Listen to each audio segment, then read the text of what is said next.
হায় ভগবান, রাজ চক্রবর্তীও পালালো দেবদাস জিদ্দার হাত ছেড়ে। Hey guys, welcome to my channel, আমি মহারাজার। এখন আমরা কথা বলবো শাকিব খানের আপকামিং ছবি রাজ চক্রবর্তীর সাথে। এক্সক্লুসিভ আপডেটটা দিয়েছে অবশ্যই এন্টারটেনিং প্রিন্স শিল্পেন্দু দা। তাকে এই ভিডিওর ফুল ক্রেডিট যায়, যেহেতু সে একটা এক্সক্লুসিভ আপডেট দিয়েছে। আমি তাই হাত জোর করে তার থেকে এই আপডেটটা নিয়ে নিলাম। আমি এইটুকুই বলবো যে আমার অডিয়েন্সকে আমার বলার ছিল, যেহেতু আপডেট, সেহেতু আমি দাদার থেকে পারমিশন নিয়ে আমি ভিডিওর ভিতরে আমি আলাদা করে আর জিজ্ঞেস করা হয়নি, ভিডিওর ভিতরেই পারমিশন নিলাম, যেহেতু আপডেট। তাই যে যত আপডেটটা সবসময় আগে আগে দেওয়া উচিত, আর আপডেট আমার মনে হয় যে সে কোথাও থেকে খবরটা পেয়েছে রিউমার কোথাও গিয়ে, সেটাই কিন্তু এখন আমরা কথা বলবো। তো বন্ধুরা, যেটা বলার সেটা হচ্ছে যে দেখো, দেবদাস জিদ্দার হাত ছেড়ে রাজ চক্রবর্তী বেরিয়ে গেলেন। রাজ চক্রবর্তী এখানকার আমার আমার আমার সবার আগে যেটা খুশি হচ্ছি যে অ্যাটলিস্ট সিরিয়াল থেকে তো রাজ চক্রবর্তী বেরিয়েছে ভাই। রাজ চক্রবর্তী সিরিয়াল বানাচ্ছে একটা, এই দুর্গাপুজোয় যেটা আসতে চলেছে, চক্রবর্তী পরিবার আমরা নাম দিয়েছি যেটা আর কি। যাই হোক, মিঠুন চক্রবর্তী, ঋতেই চক্রবর্তী নিয়ে একটা সিরিয়াল তৈরি করছে রাজ চক্রবর্তী। সেইটা জাস্ট সেটা থেকে অ্যাটলিস্ট বেরিয়ে রাজ চক্রবর্তী একটা বিলা কমার্শিয়াল সিনেমা বানাতে চলেছে ভাই। বলে না, মেরে মুখ বিলা করে দেবো, সেই রাজ চক্রবর্তী, সেই পুরনো রাজ চক্রবর্তী ভাই। আমাদের চাই সেই রাজ চক্রবর্তী। দেখো, একটা তুফানের মতন ছবি দিয়ে শাকিব খানের one of the biggest craze তৈরি হয়ে গেছে ইন্ডিয়ার ভিতরে, এবং তোমার কোথাও গিয়ে বাংলাদেশে তো ওনাকে তো হিউজ লেভেলে স্টারডাম, হিউজ লেভেলে the mega star Shakib Khan.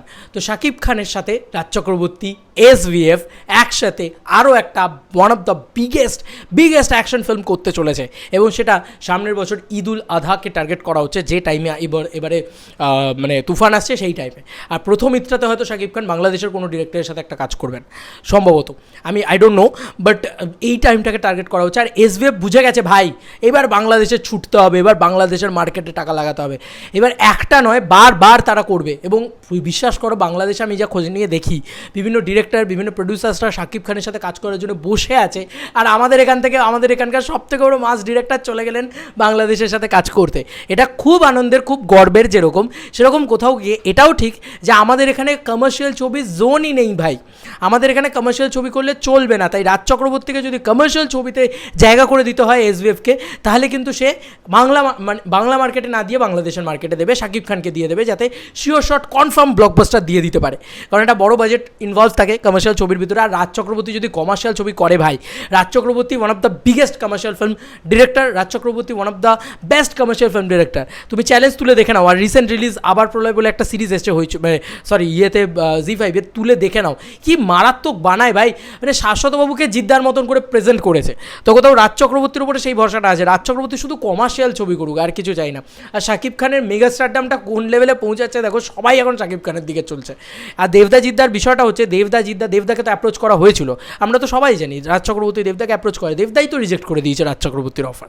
আর জিদ্দাকে যদি বলি, জিদ্দাকে কী করেছে আমি জানি না, এক্স্যাক্টলি কোনো অ্যাপ্রোচ করা হয়েছে কি বৃত্তান্ত জানি না, তবে দেবদা তো রিজেক্ট করে দিয়েছে। এবার এর পরবর্তীতে আমরা আর কী কথা বলতে পারি, যে দেবদাস জিদ্দা রিজেক্ট করেছে, দেবদাস জিদ্দাকে ছেড়ে চলে গেছে বা ইত্যাদি ইত্যাদি। তার থেকে বড় কথা, দেবদাস জিদ্দা তো রিজেক্ট করেছে। কারণ আর সবথেকে বড় কথা, আমাদের এই মার্কেটে কমার্শিয়াল ছবি যার পরবর্তীকালে ইন ফিউচার কী আমি জানি না। আর দেবদা খাদান করছেন, তো সেটা কোথাও গিয়ে বোঝা যাচ্ছে। আর আমাদের এখানে হয়তো মেবি আর কমার্শিয়াল ছবি সেরকমভাবে বাজারটা তৈরি হবে না, যতক্ষণ না আবার তুফান এসে বিজনেস করছে। যদি তুফান এসে বিজনেস করে, দেখবে আবার মার্কেট তৈরি হবে। খাদান এসে বিজনেস করে, তাহলে মার্কেট তৈরি হবে। খাদান, তুফান এগুলো বিজনেস করলে তারপরে দেখবে আস্তে আস্তে আবার মার্কেট তৈরি হচ্ছে, আবার কমার্শিয়াল ছবি আরও বেটার করে তৈরি হচ্ছে। যদিও পারিয়া 2 এর অ্যানাউন্সমেন্ট হয়েছে, বেশ ভালো লেগেছে, সব কিছুই ঠিক আছে। কিন্তু কোথাও গিয়ে ভাই, এটা কিন্তু ভয়ঙ্কর ব্যাপার যে গোটা টলিউড ঝেঁটিয়ে এবার বাংলাদেশে চলে যাচ্ছে, ঝেঁটিয়ে। কারণ বুঝে গেছে ভাই, ওখানে মার্কেট আছে, ওখানে বিজনেস আছে। এটাই সত্যি কথা। দ্য মেগাস্টার শাকিব খান যে কেউ কাজ করার জন্য এক্সাইটেড। এখন এটা ভিতরকার রিউমার শোনা, তো সেরকমই তো শিল্পেন্দুদা বললেন, জানালেন আমাদেরকে, যে রাজ চক্রবর্তী শাকিব খান, এটা জাস্ট হলে তুমি ভাবো কি পালমিনেশন ভাই, আলাদা লেভেলে।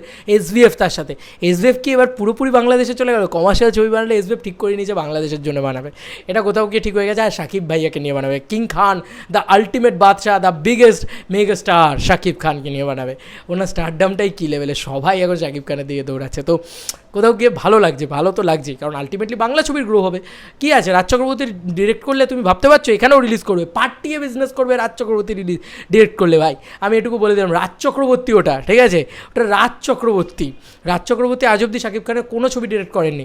বিশ্বাস করো, রাজ চক্রবর্তী রিমেক মানে যে রিমেক ছবিগুলো বানাতেন সেই ছবিগুলো পর্যন্ত দারুণ স্ক্রিপ্টে দাঁড় করাতেন। তো কোথাও গিয়ে আমার এইটুকু বিশ্বাস যে রাজ চক্রবর্তী ফাটিয়ে বানাবেন। ছবিটা দেখার জন্য খুব এক্সাইটেড হয়ে গেছি।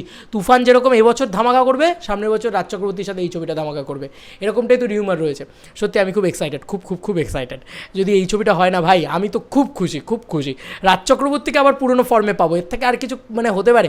এই যে বিলা ছবি হবে, এইসব শুনলে একটা ভালো লাগে ভাই। কী রাজ চক্রবর্তী সিরিয়াল বানাচ্ছে, রাজ চক্রবর্তীর কি সিরিয়াল বানানোর জিনিস? Raj Chakraborty one of the biggest commercial director আমাদের এখানকার। আমি কালকেও মানে এটা নিয়ে শিল্পেন্দ্র ভিডিও বানিয়েছিল, আমি সেই কন্টেন্টটাকে পরবর্তীতে একদিন বাদেই নিয়ে করেছি। সেখানে করে বলছিলাম ওটাই যে রাইহান রফি রাজ চক্রবর্তীর কী প্রবলেম, কী খুব ভালো লাগছে যে এইভাবে এ হচ্ছে। তবে একটাই কথা বলবো যে আমাদের ইন্ডাস্ট্রি থেকে সবাই আস্তে আস্তে বাংলাদেশে মুভ করছে, স্বাভাবিক, কারণ ওখানে বিজনেসটা আছে। আর আমাদের এখানে মেন স্ট্রিম বিজনেসটা একেবারে নেই, মানে কমার্শিয়াল ছবির, মাস ছবির যে বিজনেস, সেই বিজনেসটা কোথাও গিয়ে একটু হলেও পড়েছে। এখানে শুধু ফ্যামিলি ড্রামা, সিরিয়াল, গোয়েন্দা ছবি ইত্যাদির বিজনেসে হয়, আর মাস ছবির বিজনেস কোথায়?